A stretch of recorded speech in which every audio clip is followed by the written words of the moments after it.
Hi everybody, I'm Ernie and I love America.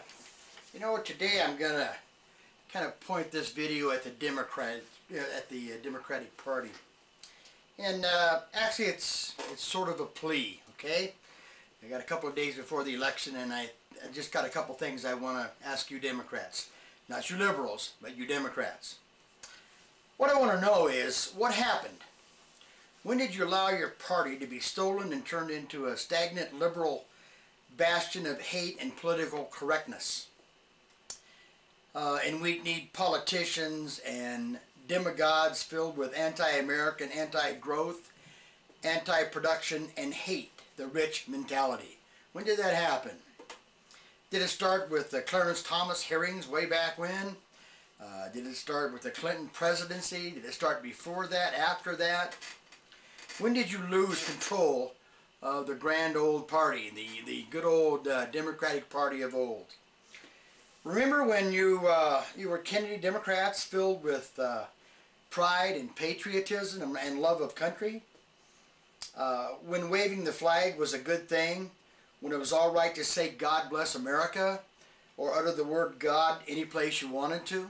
Do you remember those days? Do you remember when you wanted law and order and all the bad guys were supposed to be put in jail and punished? When judges interpreted the law and didn't legislate from the bench? When they interpreted the Constitution with the words that were there, not the words that they put into it? When you used to be proud to say, I'm a Democrat, not like most Democrats say now. When you ask them if I'm a Democrat, they say, no, I'm an independent. You used to stand up and say, yeah, I'm a Democrat. You got a problem with that? But that doesn't happen much anymore. Before Howard Dean, Al Gore, Al Sharpton became real people to listen to and believe, rather than the crackpots they really are. Remember when JFK and Martin wanted one nation under God, rather than a divided nation with the rich against the poor, which is what they're trying to do now?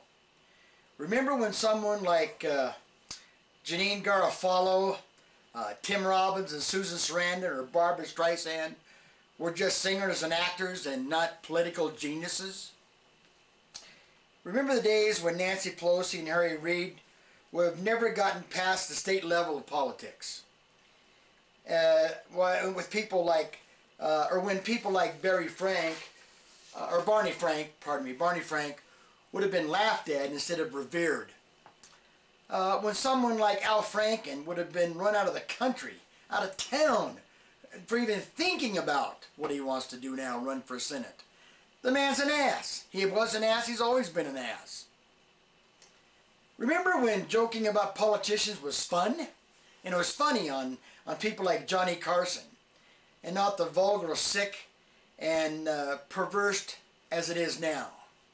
Remember when they laughed at Bill Cosby and would have thought that Bill Maher was an idiot, which is exactly what he is, a hate-filled idiot. He has no talent and he's just full of hatred for anything that he doesn't like. Remember those days? Remember the Hollywood that went to war zones to entertain our troops instead of hating them and calling them murderers of innocent people and innocent children and carpet bombing and raping and murdering and pillaging in the middle of night? Remember when people like Bob Hope and some of the biggest stars in the world went to the war theater to entertain the troops and make them feel better about what they were doing, because they knew they were lonely and they knew they were doing a job that nobody else would do. Do you remember those days, Democrats? Remember when Hugo Chavez and Ahmadinejad would not have been allowed to come to this country and have a forum in our country, on our very land, to trash and hate our system? Do you remember when Martin Luther King talked about being one people under God? And then the liberals thought it was better to keep minorities in the role of the victim now. Martin Luther King never wanted minorities, black, white, or whatever, in the role of victim. But now it's a liberal thing to keep them in the role of victim, to keep them in your voter rolls. Well, Dems, remember your wonderful past.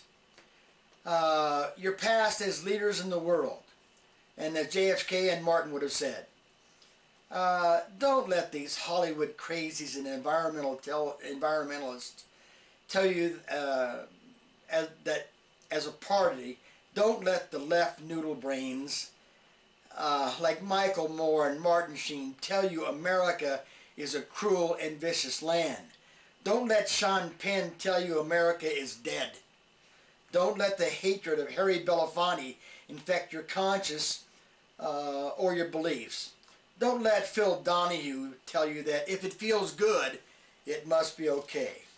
And lastly, don't let Obama and his ding-dong school vice presidential candidate Joe Biden and all of Obama's questionable friends and associates, all or most with Islamic ties, radical Islamic ties, tell you America will be better off with higher taxes, no guns, less freedom in sharing the wealth, along with a host of liberal judges letting off felons with alarming rates so that they can pursue their crimes against the American people, the hardworking American people. And don't let this trifecta of Obama, Reid, and Pelosi, oh, there's three to draw to, I'm telling you. Don't let these people sell your party and history to the highest bidder, to the highest radical bidder. With an Obama presidency, it will be many decades before this country will even consider another Democratic president or a Democratic House or a Democratic Senate. Your chances will be like a snowball in hell, as we used to put it. So, let me ask you this, Democrats, not liberals, I'm talking about Democrats. The day after tomorrow, vote your conscience. Don't vote your political correctness. Don't vote with these weirdos that you've got assigned to your party now. Democrats, take your party back. Return it to what it once was. A friend of the honest American patriot. What you need now is a spokesman, not an Al Sharpton or Louis Farrakhan or Michelle Obama and people like that say that this is a mean, nasty country. We don't need people like Michael Savage, who at every instant spews hatred at all those who do not agree with him. People like David Duke, who preach racial hatred and bigotry. Democrats like Jerry Springer and the way he presents a sort of debauchery known to man on television. That's one of the dumbest, weirdest shows in the whole world. It only shows the dregs of society and the negative part. So get rid of the John Edwards people, the Maxine Waters, and the Chuck Schumers. Find yourself some young American, loving, honest Democrats to restore and revitalize your party. And let me say one more thing. Republicans, you need to clean your own house and get your own house in order too. That's pretty much what I wanted to say. I have tried to get one more video out, maybe tomorrow or the day before the election. But I want to say to everybody and all Americans, you need to get out there and you need to vote. We can't let Obama take this country where he wants to take it. McCain may not be the man we look for, but he's a man anyway. At least he's a hero. At least he's a patriot. At least we know he loves his country. And at least we know we can believe most of what John McCain says. Sarah Palin's going to be around a long time, folks. Get used to her. She is a class act all the way. So I want to say in closing that get yourself to the polls if you haven't already. Talk to your Democratic friends and some of your liberal friends if you want to. But we need to get this left out of our country and this right weirdo group out of our country so that we can work together as American people for this country. So in saying, I want to thank all the soldiers in harm's way, men and women, and all the firefighters and the policemen, the people who protect me on a daily basis. And I want to say God bless America, God bless all of you, and I will see you on the next tape. Thank you. Goodbye.